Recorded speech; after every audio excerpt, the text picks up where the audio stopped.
Primary স্কুলের শিক্ষকেরা, সহকারী শিক্ষকরা বা সবাই মিলে আন্দোলন করছেন এবং কর্মবিরতি দিচ্ছেন।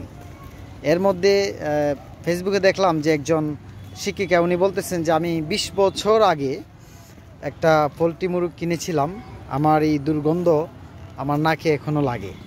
আমি একটা দেশি মুরগ কিনে 20 বছরে আমার বাচ্চাকে খাওয়াতে পারি নাই।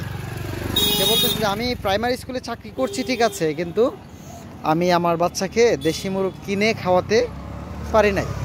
আরেকজনও বলতেছে আপনি পালতেও তো পারেন নাকি, একটা দেশি মুরগ আপনি পালতেন তারপরে বাচ্চাকে খাওয়াতেন।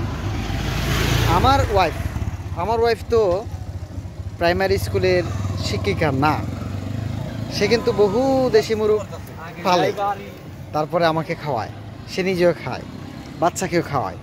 তাই আমার এবং সবারই পরামর্শ আপনারা পালবেন, কর্ম করবেন, আর স্কুলে গিয়ে বাচ্চাদের লাইফটা নষ্ট করবেন না, উকুন মারবেন না।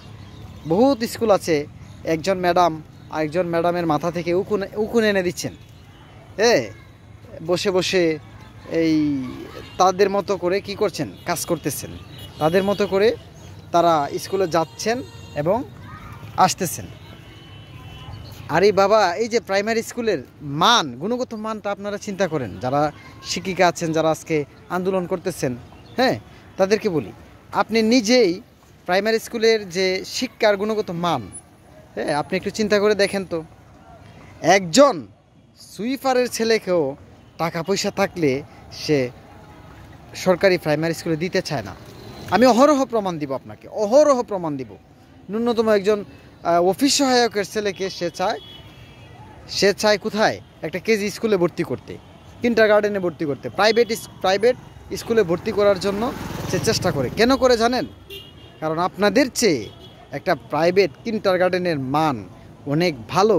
এই জন্য একটা অফিস সহায়ক করে যদি টাকা থাকে, সে কোথায় নিয়ে ভর্তি করে, সে কিন্ডারগার্টেনে ভর্তি করে। অথচ আপনাদের বেতন বলতেছেন যে 25,000 টাকা, 20,000 টাকা, 30,000 টাকা।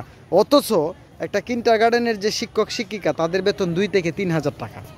কিন্তু তাদের কত মান, কত মানে একটা কোয়ালিফাইড ছেলে, কোয়ালিফাইড একটা স্টুডেন্ট তারা তৈরি করে। আর আপনারা এত টাকা বেতন পেয়েও আপনারা একটা কোয়ালিফাইড, ইভেন তাদের ব্রেঞ্চ নাই, তাদের এই চাল দিয়ে পানি পড়ে, বসার ভালো জায়গা নাই, ভালো একটা পরিবেশ নাই, কিন্তু আপনাদেরকে সরকার কত কিছু দিচ্ছে।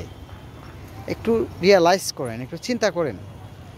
অযথা ওই রকম আন্দোলন করে নিজের মান নিজে কমাবেন না, গুণটা ঠিক করেন। আপনার যে একটা কোয়ালিটি আগে ঠিক করেন। ধন্যবাদ।